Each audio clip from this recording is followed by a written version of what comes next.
Ano ba to? Magandang araw. Magandang araw muli sa ating mga kaibigan at followers. Ngayon si Arman ay maglalagay ng abono, halo ng marka bulaklak at saka complete. So para lumaki yung yung ating mga bunga. At nandito tayo sa area 2 ng ating dragon fruit farm. So mga bagong gulong ang ilinagay nila Dodong dito. So nandito yung ating mga mangustin, pomelo, kalamansi at makita nyo rin yung mga malalaking mangga na kinuha na po namin yung mga bunga. So napakaganda rin ng tubo ng dragon fruit dito, mga bago lang.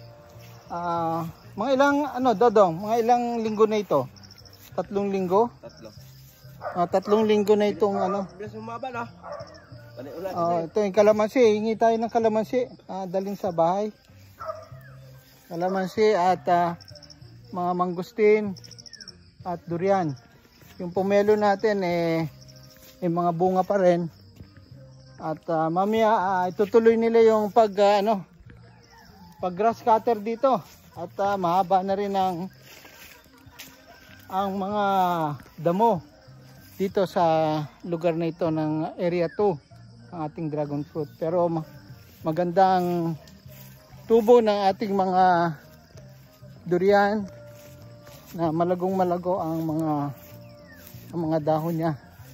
Sana mabuhay ang mga dragon fruit natin dito. So yan po ang ating report ngayong Sabado, 22 June 2024.